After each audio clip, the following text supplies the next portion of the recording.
Hello world, it's John Pinto, your roving realtor, bon vivant, video blogger, podcaster, and jam lover, here with our favorite jam maker, Marc Mergen of Jamologist. How are you, Marc? I'm doing wonderful.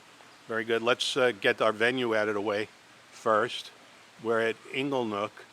Oh, I think that's showing it backwards. So, Marc, why don't you demo the bottle? Demo the bottle? Why don't you demo the bottle? That's much better that way. What you mean, the empty one? The empty one, yes. So we're drinking Inglenook Cabernet Sauvignon 2013 at Inglenook, specifically at the bistro at Inglenook. David Gates, the famous barista, is behind us, and today we're here to talk about all things Jamologist. So, Marc, first off, for your legions of fans out there, tell us, how do they find you online? How do they find you by phone or text? How do they find you by website? All right. Now, the most easiest for anyone would be to go to www.jamolula. That's Jamalula, jamolula.com, and you have our phone number there. You can reach us to that, and you can also, of course, find us on IG, on Instagram, at Jamolula Jams. Very good. And which farmers markets are you at these days? Right now, it's of course winter, so we still be at the Napa Farmers Market. 28, I think this month is going to be the last day of the Tuesday market, and with Saturdays, of course, in Napa. Then, of course, we in Danville on Saturdays. Where you'll see my good friend Jack Hirsch. Yes, and he comes and buys his jam as well. And then, on the other hand, we are now available in Diablo Foods in Lafayette. We are available at Napa Stack on First in Napa. Go see Lulu and Isabella, and tell them John and Marc sent you. Yep, it's excellent. It's a very nice little place as well. Then we at the Brass Bear Deli down in Alamo, and we're looking at a couple more venues for Lafayette, for Danville and Walnut Creek.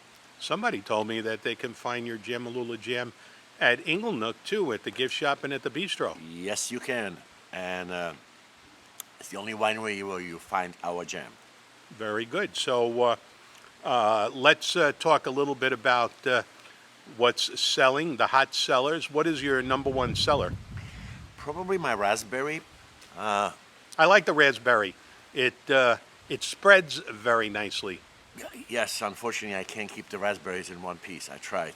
Impossible. Well, that's okay. If you want a jam where the berries are in one piece, then we'll get your blackberry jam, correct? Yep. Or the blueberry.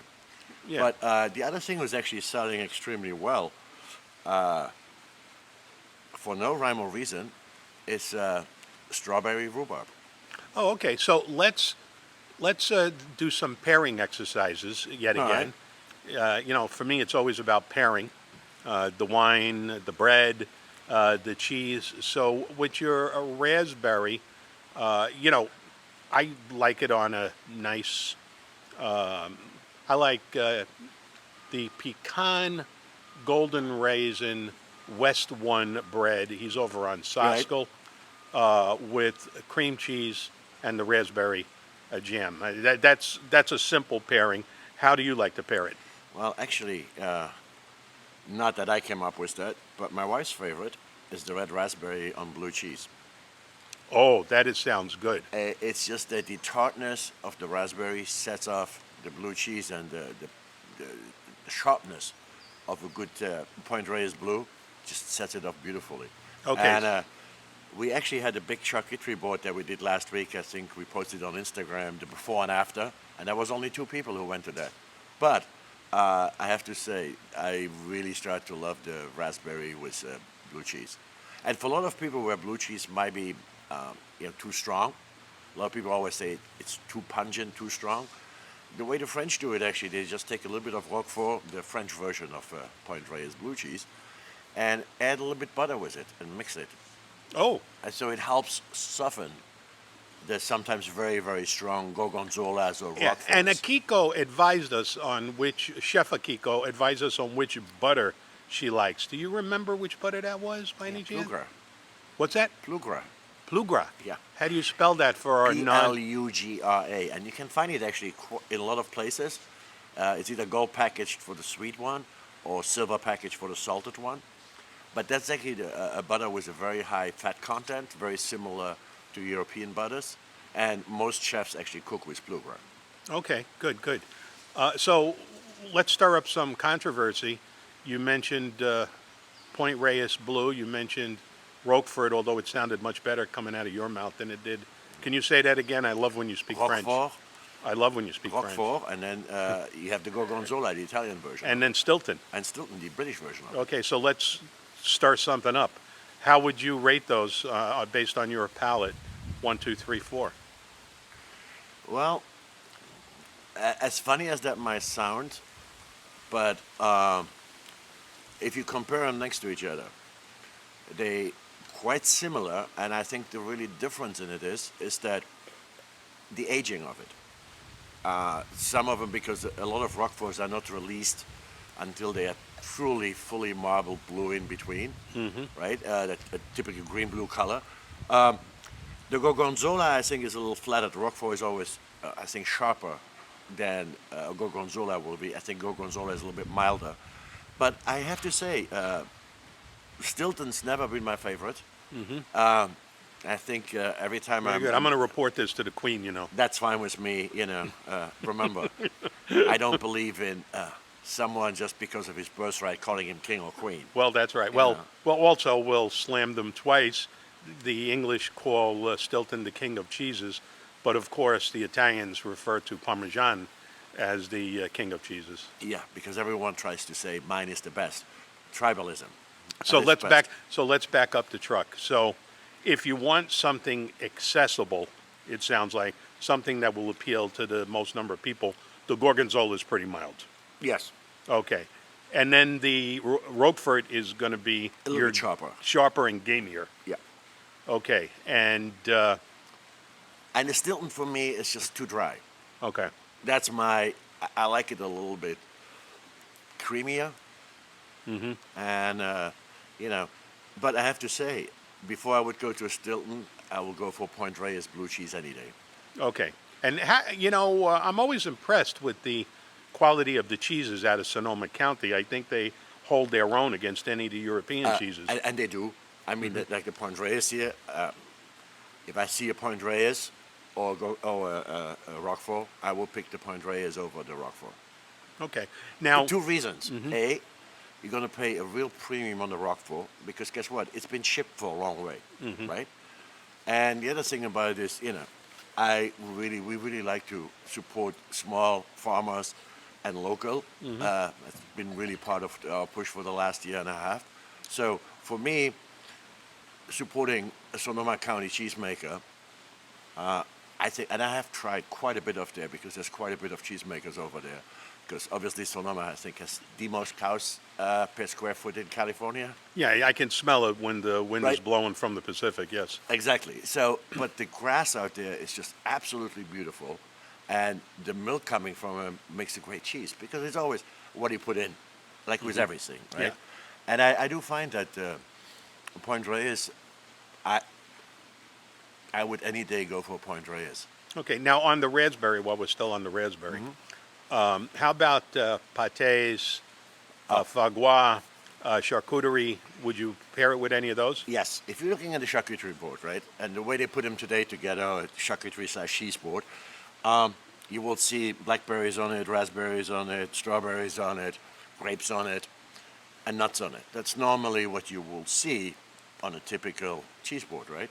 Well, with the Jamologist jams, you get something that you can have when you cannot have it. Because to give you an idea, well, we have a very long raspberry season here in California. I mean, raspberries go from June till about December. What are you doing in April or in March or in February when there are no fresh raspberries? Well, our Jamologist, the raspberry is so light, it's because only... Summer in a jar. Exactly. Can I get a job? Of course you can get a job. How fast can you clean a flat of strawberries? I'm going to have to work on that and let you know. I'm going to have to work on that and let you know. So as far as the charcuterie, the pâté, the fagua, is concerned, do you have any favorites that you would put on Well, that board? yeah, personally, here's the thing. That's why I like to have actually all of them, or Yeah. several of them, because it gives you a different taste. Like with a brie, or with a camembert, or even a triple brie, something like an apricot or pluot or plum goes really nice without overpowering. If you put a blackberry or raspberry on it, might be overpowering for the brie. Yeah. Just a little touch. I like putting the blackberry in my oatmeal because the blackberry is very in your face. I mean, it's prominent. Yeah. It's prominent on multiple levels. It's prominent with, it's got a big flavor to it. The blackberries hold together pretty good. They don't get diluted in the morning oatmeal. No. And you have a crunch still left on them. Yeah, yeah. And that's why, when we're talking summer and dry, it should be as fresh as possible and as fresh as possible tasting. And that's how we try to make all our jams. And I think the blackberries or the blueberries is another good example on how when you hit the berry, you get that pop in it. Mm-hmm. And it's just like you're biting into a fresh blueberry or in a fresh Al dente. blackberry. Exactly. And it just mixes well. But and then, of course, the one thing that I'm haven't made in I don't know how long, but made a batch this year is the Marionberry. Now, the Marionberry is actually a berry that the FDA, the Agricultural Department, the U.S. Agricultural Department, developed in Oregon, specifically in Marion County, and it is a cross between an Olalabi and the Chalem blackberry, An Olala berry? and the Chalem blackberry strain. And interesting enough, it is that Olala berries taste a little bit like raspberries, but the combination in the Marionberry of the blackberry and the Olala berry gives it a really interesting flavor, like if you take a raspberry and a blackberry and put them into one. Okay, good. So with the Marionberry, what do you like to pair that with? Oh, my first pairing was, of course, yogurt, and What kind of yogurt? plain yogurt, but I normally like European style a little bit, not as firm as a Greek yogurt or so, but it has to be a live yogurt. It has to be a yogurt with cultures in it, because otherwise, why would you even have yogurt if it doesn't have the cultures in it? Because that helps your digestive system, right? Right. And that's going to hold up to the yogurt. And again, it might overpower your charcuterie plate. No. No, it'll be No, okay? it'd be all right, especially we had it with some prosciutto. And, normally the traditional Italian way is just to marry prosciutto with a little bit of melon. But I have to say, the fig jam does very well on it. Prosciutto and figs, I like better than prosciutto and melon. And prosciutto and Marionberry is extremely good together as well. Yeah. Just the combination of the taste just gives you really. And so I keep that on. I mean, I have not found one of my jams that I don't like on a charcuterie board. In terms of an application where you're serving the prosciutto, either prosciutto from Parma or that Liquorzia from Iowa, which actually is pretty good, and they sell in Contimo. Yep. What would that board look like? Would the prosciutto be side by side with the fig jam? Would you put it Yes, on top because- of bruschetta? How would you handle that? Because normally you would take it. You don't eat just the prosciutto by itself, right? You would, Who unless you says have you it in a don't? salad. I do well, all the time. But what I'm, yeah. It's an expensive habit to have, my friend. Yes, it is. At like $50 a pound, right? But here's the thing. We like to roll the prosciutto up so it is easy with a Yeah, fork easy to grab handle, it, easy right? to handle. handle. And then the thing about it is I always put the jam on the side. And then I just take a little bit on it, see how it fuzz it. Because you have the fat of the prosciutto on it, you have the meat on it with the salt on it. And any of my jams will always balance that out a little bit. Okay. And actually, in some cases, I think it enforces it deepens the flavor, just because of the contrast, and it comes out much better. Very good. Okay, you mentioned before the strawberry rhubarb. Yeah. Now, I don't think a lot of Americans eat rhubarb.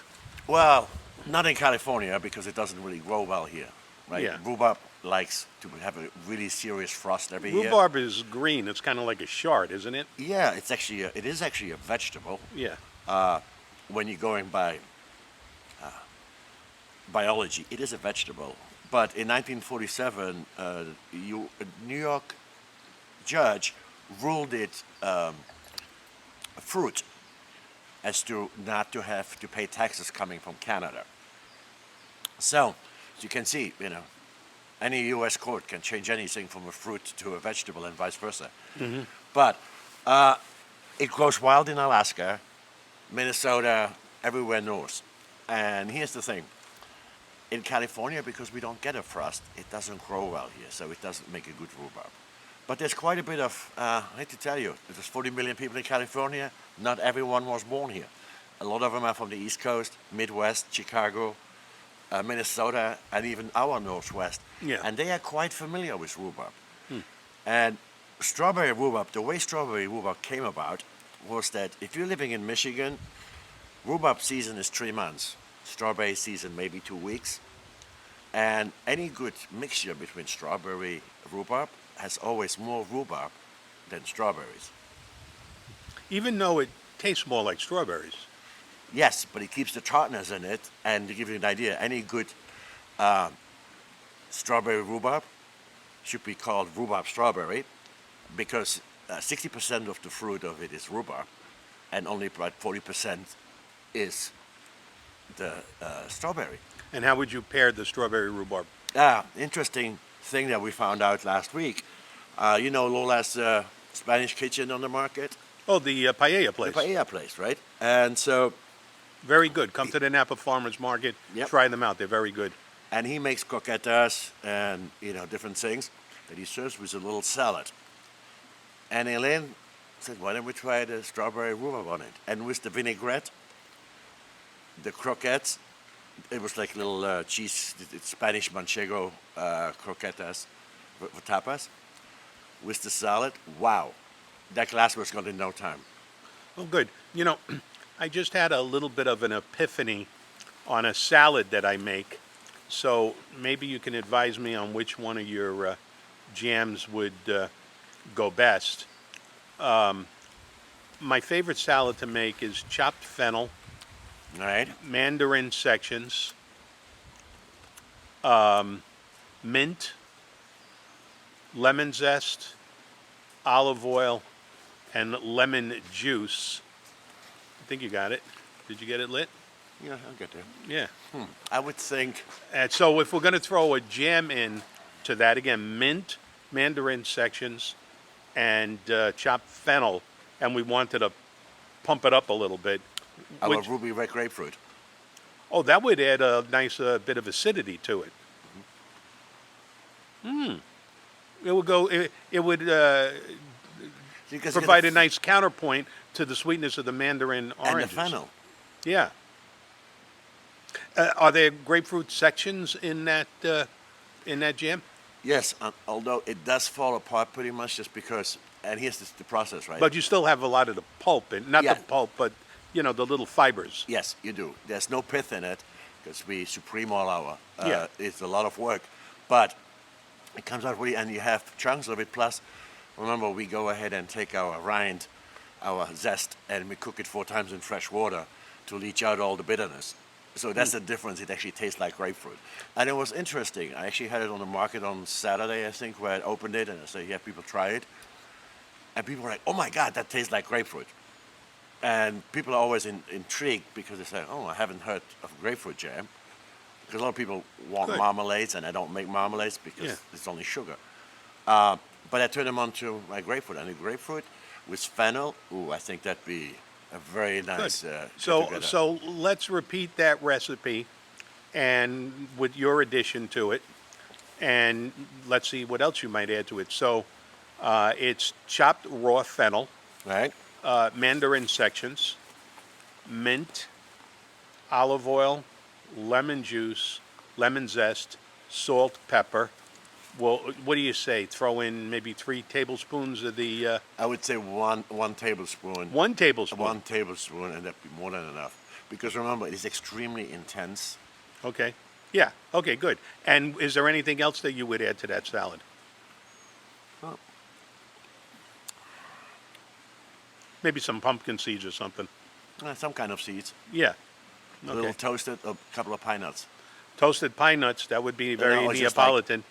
just if you, excuse me, flip it in the pan a little bit, just, Yeah. Yeah. Toasted. Yeah.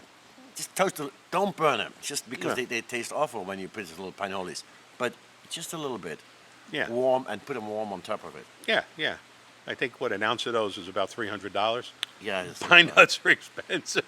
Yeah, but then if you know how they harvest it, it's not an easy process. Yeah. And then, people always complain about what stuff costs, but if you think about it, just look at something everyone understands, strawberries, right? Yeah. One strawberry plant can make how many strawberries, right? But then the strawberries have to be grown. They have to be picked. They have to be arranged. They have to go to the market. And they're not growing in Napa. And they're delicate. They're very delicate, and they go very fast, right? Speaking of strawberries, when do you think Rodriguez will be coming back to the market? Probably not until, I would not think until end of February, March. Okay, that's not too far in the future. But in the meantime, Jamolula Summer in a Jar, how you stocked on strawberry jam? Oh, I'm actually pretty good because I know this is what happened. I know my seasons, and we are very lucky in California because our seasons are way extended over everyone else. But pretty much in California, you can get strawberries all year round. The only difference is, and I'm pretty well stocked, but the only difference is that you will get them from South California. Right? Yeah. You will get them from the piece of land between LA and San Diego. Right? But you can't get that all year round. Okay. We do not like to take, and trust me, the Chilean blackberries are as good as California blackberries, but we make a commitment that we want to use fruit grown in the Pacific area. It has to be California or Oregon. I do go to Oregon for my rhubarb, sorry. If you would have rhubarb in California, I would get it here. Yeah. But we always want to buy from local farmers, right? So, and if I'm out of a jam, try something else. Okay, good. So we would be remiss if we didn't mention what I believe to be your favorite jam. I know that's sacrilegious to mention. It's kind of like who's your favorite child. But I know you get misty-eyed when you talk about your Blenheim Apricot. Ah, yeah. Why do you get misty-eyed when you talk about your Blenheim Apricot? Because in the 1880s, if you lived in California, that's the only apricot you ate. It is the best apricot because it actually ripens from inside out. It's unfortunately an apricot who doesn't travel well, hence every grower has stopped growing it.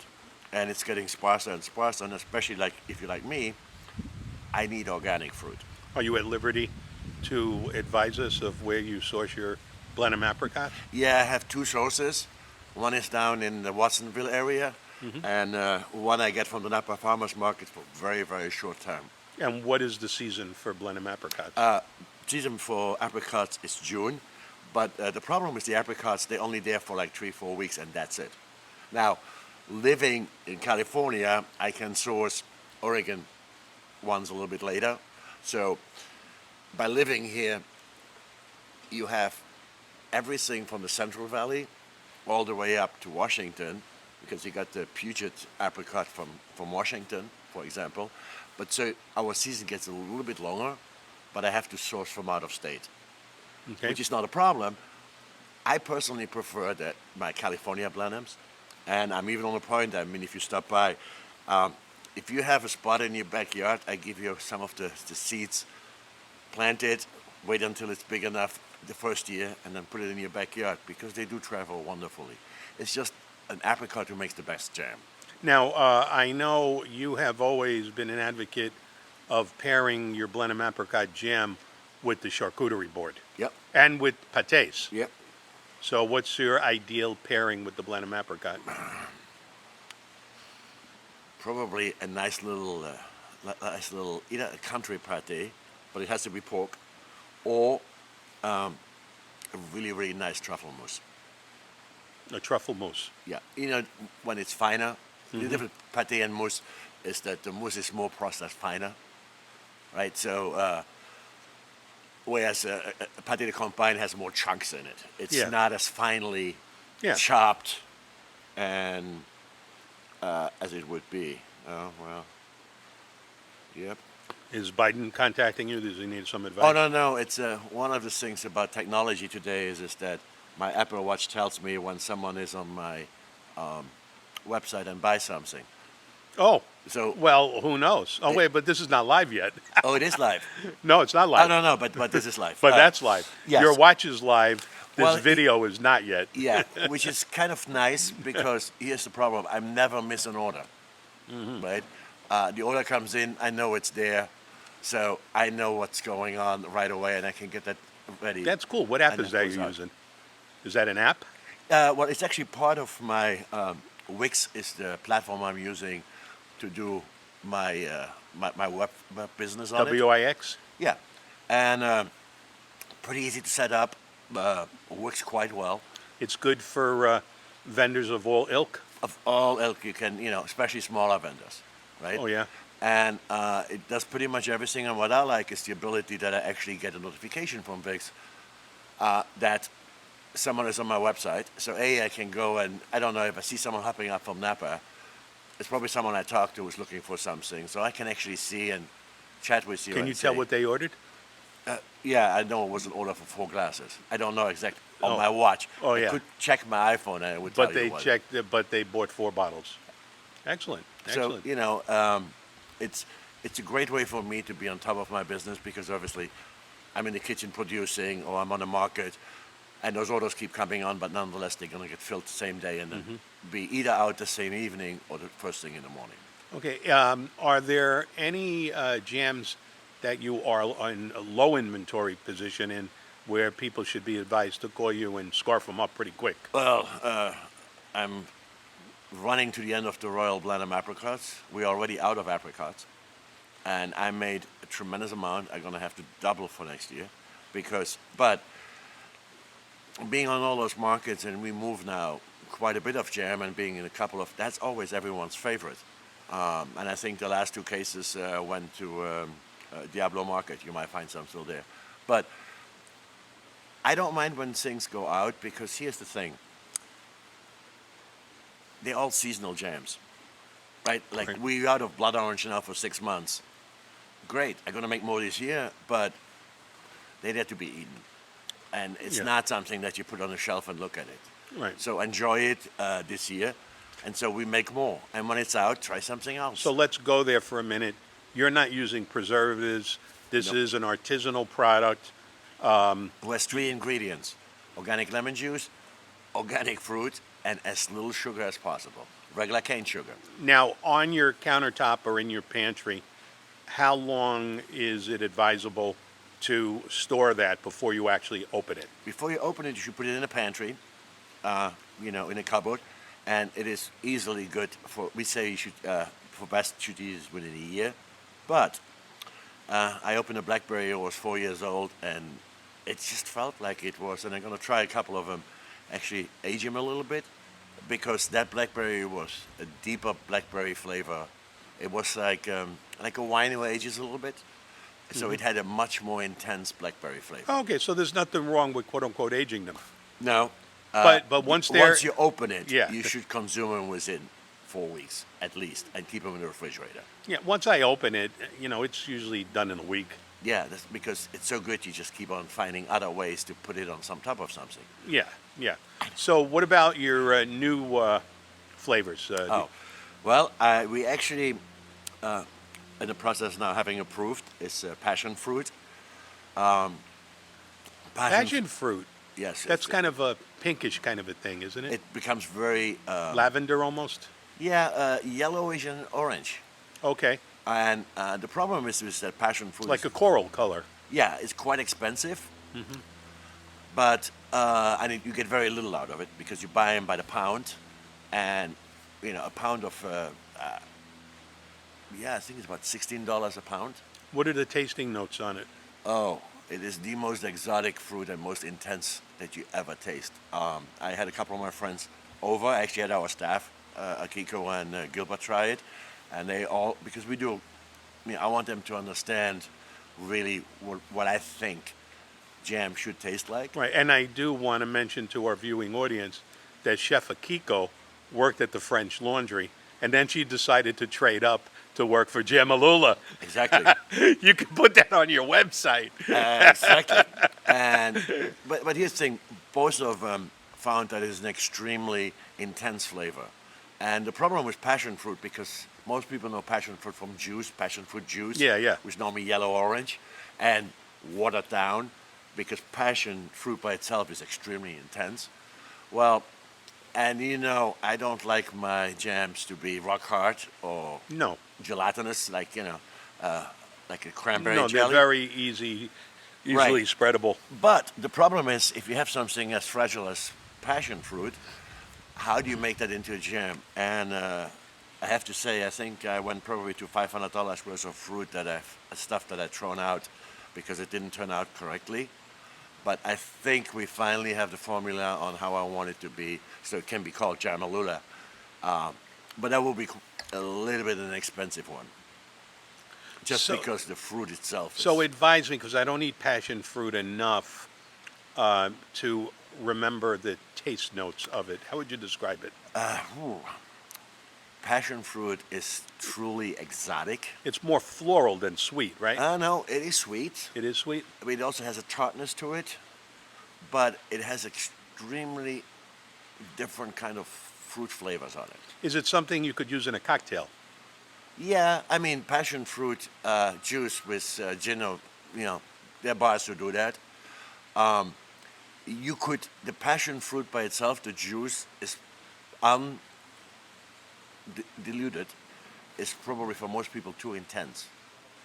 Because when passion fruit is ripe, their bricks goes up to like. So if it's that intense, then me using it in my morning oatmeal is a good idea. Oh yeah, and you need about a half a spoon will give you the same effect of any other of my jams. All right, so on Saturday when I see you at the farmer's market, I'll buy a grapefruit and I'll buy a passion fruit. You can't buy the passion fruit yet.